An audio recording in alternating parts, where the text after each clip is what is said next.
Қайырлы күн қыздар, бүгін сіздермен мастер-классымыздың алғашқы пирогы красный бархат дайындап үйренетін боламыз. Бұл пирог өте дәмді және де ерекше болып шығады.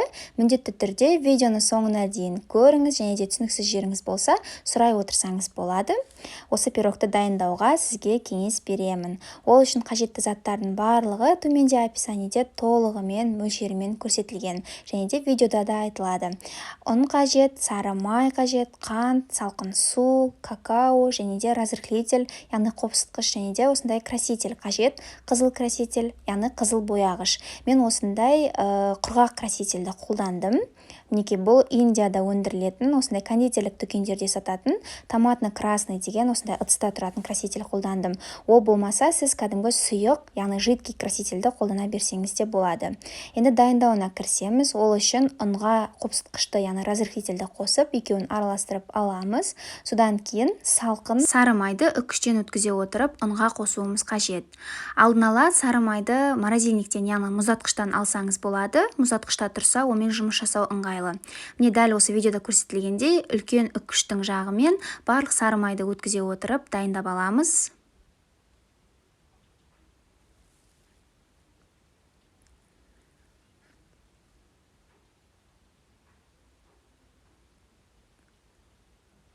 Содан соң сары май мен ұнды араластырамыз.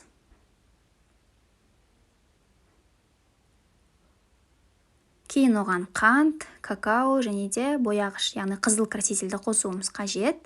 Мен осы ұнтақ түрінен бір шай қасық қостым. Егер де сізде сұйық түрі болатын болса, одан да сол түсі шыққанша, яғни бір шай қасық шамасы мөлшерінде қоссаңыз болады. Қызыл түс болып осы қамырыңыз боялып шығуы қажет. Содан кейін қамырды осылай барлығын араластырып дайындап аламыз. Және де біз осы қамыр илеуіміз қажет болады. Ол үшін салқын су қосамыз. Салқын суды осы ас қасықпен өлшей отырып, шамамен 10 ас қасықтай қосып, қамыр илеуіміз қажет. Қамырыңыз қатты бірікпей шығады, сонда да дәл солай дайындай берсеңіз болады.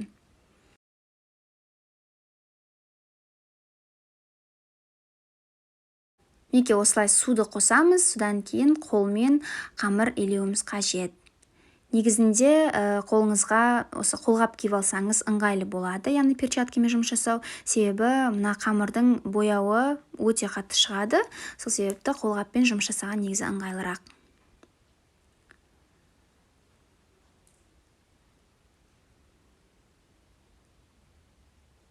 Содан кейін ыңғайсыз болған кезде қамырды столға түсіріп, осылай екі қолмен жақсылап біркелкі болғанша қамыр илейміз.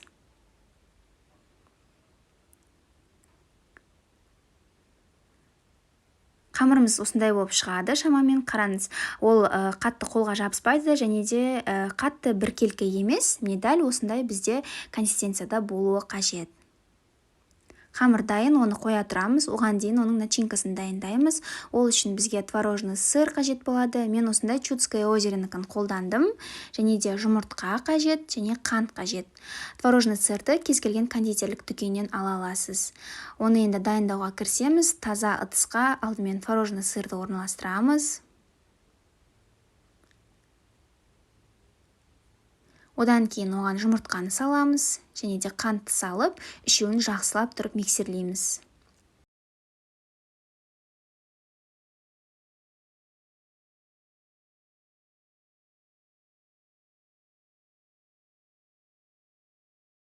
Мінекей, начинкамыз дайын болды. Қараңыз, осындай сұйықтықта болуы қажет.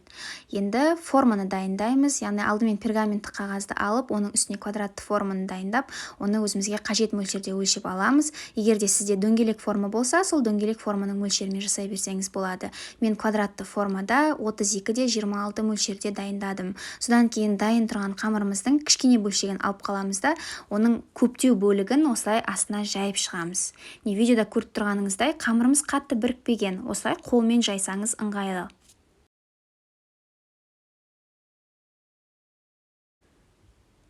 Неге осылай форманың барлық жерін жабатын етіп, және де онан бортиктер, яғни жан-жақтарында шамалы биік етіп, осылай дайындап аламыз қамырды. Астыңғы бөлік қамыр осылай дайын болады. Содан кейін оның үстіне начинкасын орналастырамыз. Жаңағы дайын тұрған творожный сыр араласқан начинканы осылай орналастырып, оның бетін бір тегіс етіп аламыз. Содан кейін жаңағы алып қалған кішкене бөлшек қамырымыз бар ғой, сонымен бетіне үккіштен өткізіп, әдемі етіп бетін дайындап аламыз. Мінекей осындай үккіштің үлкен бөлшегінен қамырды осылай өткізіп аласыз. Көріп тұрғаныңыздай ешқандай қиындығы жоқ, ол өте оңай өтеді. Барлық жеріне осылай жеткіземіз, және де оны духовкаға 180 градус қызып тұрған пеште 35-40 минут шамасына піскенге дейін жібереміз. Мінекей пирогымыз дайын болды. Сіздерге видео түсінікті болды деген ойдамын. Сұрақтарыңыз болса қоя отырыңыздар. Бәріңізге сәттілік.